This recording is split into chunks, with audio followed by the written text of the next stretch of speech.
Okay guys, so I'm going to kind of skip over two. I'm just going to show you them really fast, the setup, and then we're going to go directly into shearing out the quad, okay? So you did the hip release to the front, okay? And that's this position, right? Where you're just like breathing in and out and trying to get the hip flexor to fully relax, right? You can also lift your calf bone up, being on your knees, and go side to side.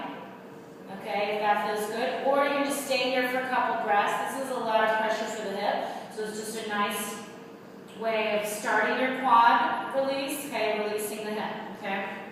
The other one that I didn't show you, we'll do it really quick, is the upper arm release, okay? So you started here, you start on your bicep, and you're just going to rotate out the arm and pull it back, rotate out the other arm, pull it back.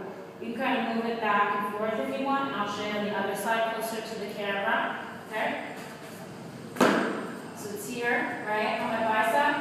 I'm just relaxing my head down. If you need a pillow for your head, you can always put a pillow there. I find that sometimes it gets in the way, but you do what you have to do. And then you go rotate the palm up, rotate it down. You see how my shoulder girdle is moving forward and back, interiorly and exteriorly, okay? And then you can roll forward and back.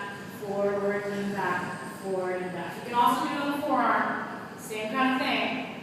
Right? This is really good for people that have tennis elbow or wrist issues, right? And we'll get to that later on. It's just a nice little release to do. You can go forward and back. Okay?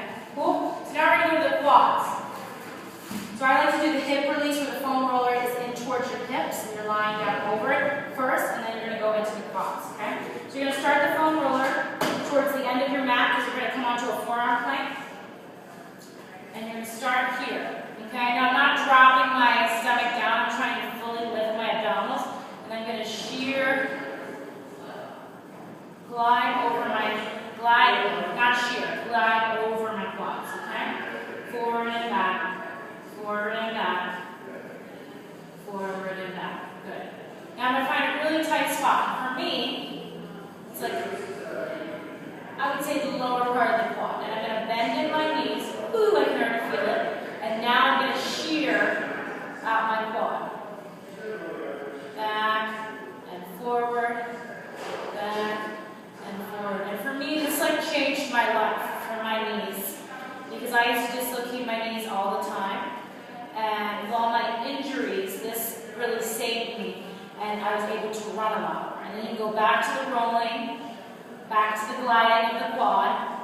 Now for men, you can't go all the way up because you have something there, right? So you're going to stop where your private part is and then continue down. Then you can also shear another part of the quad, backwards and forwards, and you can go up again and go backwards and forwards. And you can also do one quad at a time, which is a little bit more intense. I'll show you that really quick. Okay, let's see. Yeah, this is the best way for me to show you. Okay, so I'm going to put one quad on there. Okay, so you can't probably see it in the video, but my back knee, my left leg is off the mat. And I'm going to go forward and back. Now my left foot is helping stabilize my right leg on there. Okay, forward and back. I can shear on one leg, but it gets a little intense. And it's a lot of weight for my upper body to handle. So sometimes it's good and sometimes it isn't. You decide for yourself. And that's gliding and shearing over the quad.